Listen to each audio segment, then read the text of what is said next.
Bike প্রেমীদের শুভেচ্ছা। আজ আমরা কথা বলবো আইকনিক বাইক রয়্যাল এনফিল্ডের অবিস্মরণীয় উত্থান নিয়ে।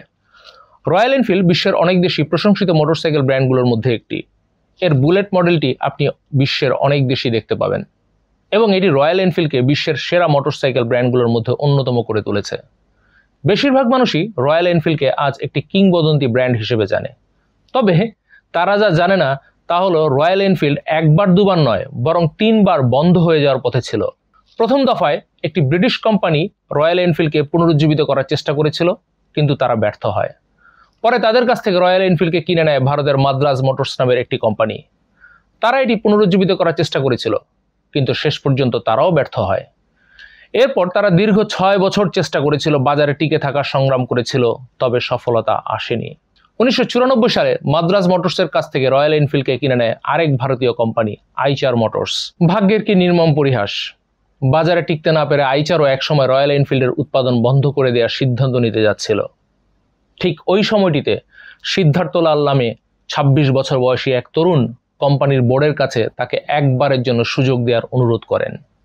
এই ছেলেটি কয়েক বছরের মাথায় কেমন করে যেন অবিশ্বাস্য কিছু একটা করে ফেলল। 2000 সালে প্রতি মাসে রয়্যাল এনফিল্ডের মাত্র 2000 ইউনিট বিক্রি হতো। সিদ্ধার্থ দায়িত্ব নেওয়ার পর মাত্র কয়েক বছরের মধ্যে বিক্রি দ্বিগুণ হয়ে যায়। 2012 সালে রয়্যাল এনফিল্ড বিক্রি হয়েছিল 1,13,000 ইউনিট, আর 2024-25 অর্থ বছরের মধ্যে তা বেড়ে 10 লাখ ছাড়িয়ে যায়। রয়্যাল এনফিল্ড এখন ভারতেই নয়, বিশ্বের 50টি দেশে তার বাইক বিক্রি করে। তাই প্রশ্ন হচ্ছে, যখন 3টি বড় বড় কোম্পানি একটি ব্র্যান্ডকে পুনরুজ্জীবিত করতে পারেনি, তখন এই 26 বছর বয়সী ছেলেটি কি এমন করেছিল যার কারণে আজ রয়্যাল এনফিল্ড বিশ্বব্যাপী আলোড়ন সৃষ্টিকারী একটি ব্র্যান্ড? সিদ্ধার্থ লালের ব্যবসায়িক কৌশলগুলো কি ছিল যা রয়্যাল এনফিল্ডকে বন্ধ হতে রক্ষা করেছিল? আসুন রয়্যাল এনফিল্ডের সেই আইকনিক উত্থানের গল্প শুনি। রয়্যাল এনফিল্ডের প্রথম উত্থানের গল্পটা শুরু হয়েছিল দ্বিতীয় বিশ্বযুদ্ধের সময়। যুদ্ধের ওই সময়টিতে ছোট্ট হালকা মোটরসাইকেলটি বিমান থেকে প্যারাসুট দিয়ে নামানো হতো সেনাদের দুর্গম পথে যাতায়াতে সহায়তা করার জন্য। যুদ্ধের পরে যখন বেসামরিক লোকজন এই বাইকগুলো ব্যবহার শুরু করে, তখন এগুলো রক্ষণাবেক্ষণের জন্য বেশ ঝামেলা পোহাতে হতো। প্রায়শই বাইকগুলো ভেঙে যেত এবং রক্ষণাবেক্ষণ খরচ ছিল অনেক বেশি। তাই যখন জাপানি বাইকগুলো বাজারে প্রবেশ করে, তখন রয়্যাল এনফিল্ড একটি ব্র্যান্ড হিসেবে শোচনীয় মৃত্যুবরণ করে।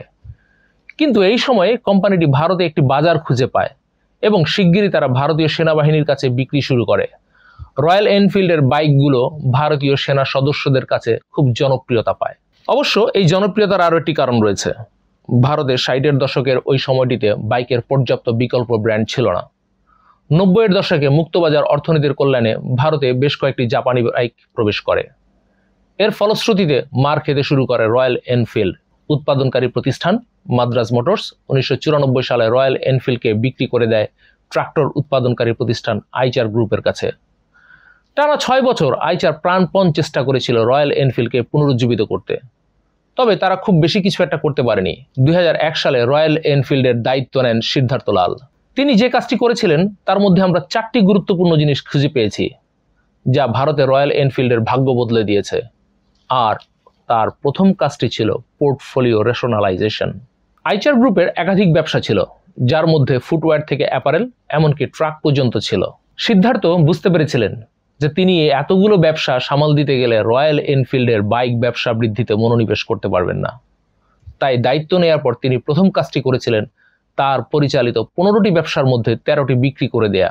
সিদ্ধার্থের দ্বিতীয় কাজটি আজকের অনেক কোম্পানির কাছে সম্ভবত সবচেয়ে অবমূল্যায়িত, আর এটি হচ্ছে গ্রাহকদের সাথে সরাসরি কথোপকথন। কোটিপতির ছেলে হওয়া সত্ত্বেও সিদ্ধার্থ সোজা রাস্তায় নেমে আসেন। বাইক কেনার পর গ্রাহকরা কি অবস্থার মধ্য দিয়ে যাচ্ছেন তা জানতে তিনি তার গ্রাহকদের মতো জীবনযাপনকে বেছে নেন। সিদ্ধার্থ তার রয়্যাল এনফিল্ড বাইক নিয়ে কয়েকদিন বা সপ্তাহ নয়, বরং মাসের পর মাস ধরে ট্যুর দিয়েছেন।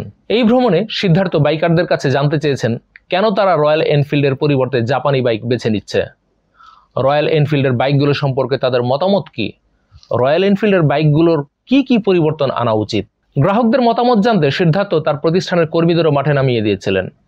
দিনের পর দিন গ্রাহকদের সাথে কথা বলার পর, অন্যান্য রাইডারদের সাথে যোগাযোগ করার পর এবং নিজে বাইক চালানোর পর সিদ্ধার্থ রয়্যাল এনফিল্ডের বাইকগুলোর মধ্যে 6টি সমস্যা শনাক্ত করতে পেরেছিলেন।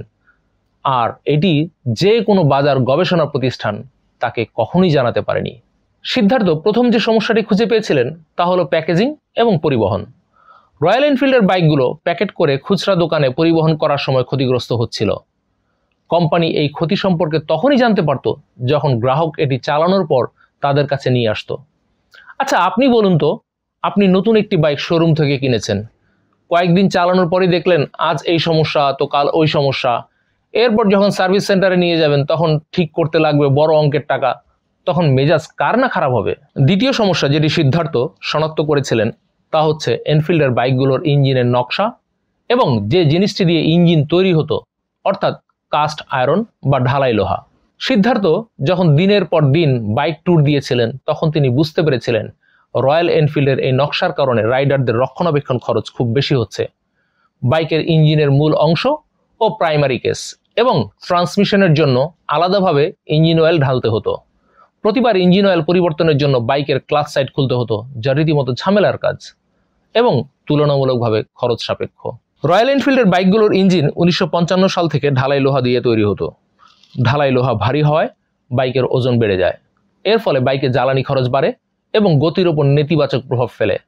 ঢালাই লোহার ইঞ্জিনের আরেকটি সমস্যা হচ্ছে এর তাপ পরিবহন ক্ষমতা কম, যার অর্থ ইঞ্জিন বেশি গরম হয়। এর ফলে ইঞ্জিনের যন্ত্রাংশের ক্ষয়ক্ষতির পরিমাণ বেড়ে যায়। 2008 সালে রয়্যাল এনফিল্ড বুলেটের সবচেয়ে উল্লেখযোগ্য আপডেট আসে। ঢালাই লোহা বাদ দিয়ে বাইকে ফুয়েল ইনজেকশন সহ অ্যালুমিনিয়াম ইউসিই ভ্যারিয়েন্ট অর্থাৎ ইউনিট কনস্ট্রাকশন ইঞ্জিন যুক্ত করা হয়। এর ফলে রয়্যাল এনফিল্ডে 7 দশক ধরে চলে আসা ঢালাই লোহার ইঞ্জিনের যুগের সমাপ্তি ঘটে। ইঞ্জিন, ট্রান্সমিশন এবং ক্লাচ এখন পুরোপুরি একটি ইউনিটে পরিণত হওয়ায় ইঞ্জিনের ক্ষয় হ্রাস পেল এবং গ্রাহকের রক্ষণাবেক্ষণ খরচের টেনশন দূর হলো। রয়্যাল এনফিল্ডের বাইকগুলোর কিক স্টার্ট নিয়েও সমস্যা ছিল। বাইকে কিক দিয়ে স্টার্টের সময় পা স্লিপ কেটে বাইকের একটি অংশে আঘাত করত। এর ফলে বাইকার নিজেও আহত হতো। সিদ্ধার্থ এখানেও আপডেট নিয়ে আসেন। অনেক মডেলে কিক স্টার্ট সিস্টেম বাদ দিয়ে দেন। রয়্যাল এনফিল্ড তাদের পরিবহন ব্যবস্থা উন্নত করার জন্য প্রচুর অর্থ ব্যয় করেছে এবং দোকানে প্রবেশের সময় বাইকগুলো যাতে ক্ষতিগ্রস্ত না হয় তা নিশ্চিত করার জন্য তাদের প্যাকেজিং ব্যবস্থায় বিপুল পরিবর্তন আনে। সিদ্ধার্থ বাইকের শোরুমগুলোকেও ভিন্ন চেহারা দিলেন, যা ছিল ভারতীয়দের কাছে একেবারেই নতুন। বাইকারদের জন্য আড্ডার জায়গা পরিণত করা হলো শোরুমগুলোকে। এনফিল্ড প্রেমীদের জন্য রাইডার্স কমিউনিটি করা হলো এবং রাইডারদের নিয়ে বিভিন্ন ধরনের ইভেন্টের আয়োজন করতে থাকে এই কমিউনিটি। নতুন দোকানগুলোকে আন্তর্জাতিক রেট্রোকুল ব্র্যান্ডের আদলে সাজানো হলো। রয়্যাল এনফিল্ড ব্র্যান্ডের আউটলেটগুলো এত আকর্ষণীয় করে সাজানো হলো যে কেউ যদি রয়্যাল এনফিল্ড কিনতেও না চায়, তারপরও দোকানটি তার দৃষ্টি আকর্ষণ করতে বাধ্য। এই কমিউনিটি এবং নতুন স্টোর ডিজাইন বাইকের প্রতি আবেগ তৈরির মাধ্যমে অনেক রাইডারকে একত্রিত করেছে।